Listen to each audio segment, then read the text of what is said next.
राहिनी के टिफ़िन को लेके काफ़ी लोग मुझसे पूछते हैं कि आप टिफ़िन सीरीज़ शुरू करो, उससे क्या देते हो टिफ़िन में?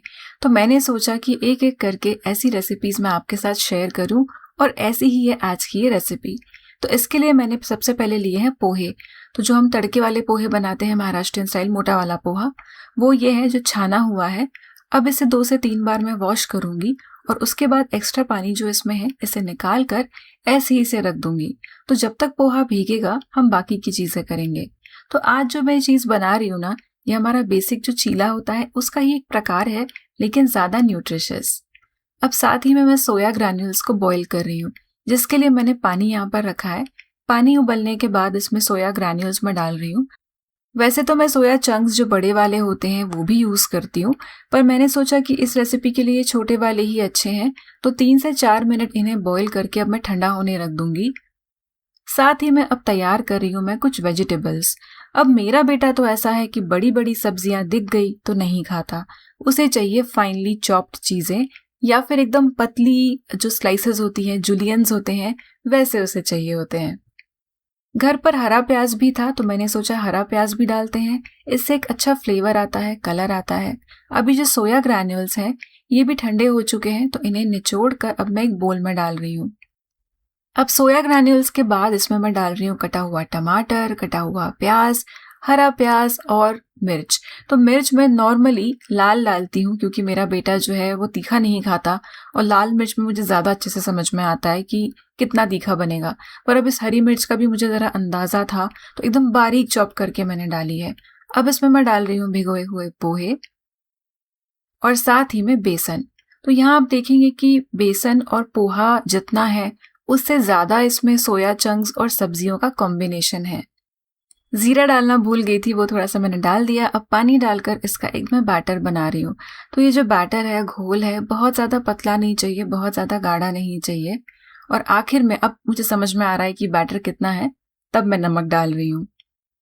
तो एकदम भरा पूरा बैटर है, ढेर सारी सब्जियों और सोया से भरा हुआ।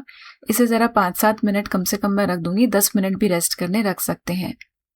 साथ में मैं बना रही हूँ एकदम झटपट चटनी। तो इसमें कच्चा टमाटर ही मैं यूज़ कर रही हूँ। कच्चा टमाटर है लेकिन अच्छे से पका हुआ है, यानी मैं लाल टमाटर को पकाने नहीं वाली हूँ। और साथ में बाकी की ये बेसिक चीज़ें मैंने डाली है। इतनी ही चीज़ें डाल के ना बहुत टेस्टी चटनी बनती है। थोड़ा सा नमक मैं डाल रही हूँ और वैसे यहाँ लहसुन की कली आप चाहें तो एक छोटी सी डाल सकते हैं। इसे मैं पीस रही हूँ मेरे अगारो रीगल पर्सनल ब्लेंडर में। बस बन गई चटनी। अभी हमारे जो पैनकेक्स या चीला है उसके लिए मैंने लिया है एक फ्राई पैन, थोड़ा सा तेल डाल रही हूँ, तेल या घी डाल सकते हैं।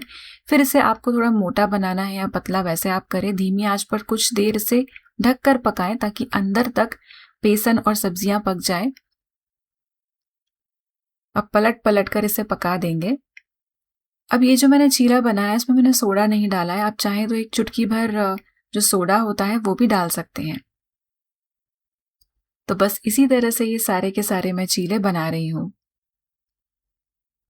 तो इस रेसिपी के साथ चटनी जो है ये ज़्यादा अच्छी लगती है। मतलब जो भी चीला बनता है ना, मुझे नॉर्मली वो ऐसे खाने की बजाय उसके साथ चटनियाँ अच्छी लगती है। इस चीले के ऊपर आप थोड़ा सा पनीर कद्दूकस कर सकते हैं या फिर आप थोड़ा सा इस पे चीज़ भी कद्दूकस कर सकते हैं। तो बस ये तैयार हो गया। अब मैं टिफ़िन पैक कर लेती हूँ। तो यहाँ पर मैं डाल रही हूँ ये चीले, साथ में चटनी। चटनी जैसा मैंने कहा, आप चाहें तो थोड़ा सा इसमें राई और कड़ी पत्ते का ऊपर से तड़का भी डाल सकते हैं। और यहाँ मैंने डाला है ड्रैगन फ्रूट। तो बन गया ऐसे टिफ़िन तैयार। तो अगर आप मेरे इस टिफ़िन जर्नी में हमेशा से साथ में रहें तो आपको पता होगा कि मेरा बेटा कैसे एकदम बेसिक चीज़ें खाता था और अब काफ़ी ज़्यादा चीज़ें वो खाने लगा है, क्योंकि मैंने उसे धीरे धीरे बहुत कन्विंस किया है। कोशिश करती रहती हूँ मैं, तो अब वो काफ़ी ओपन हो गया है चीज़ों को लेके। तो आप भी इसी तरह से अलग अलग रेसिपीज ट्राई कर सकते हैं और इसे ट्राई करके देखना और मुझे बताना कैसी लगी।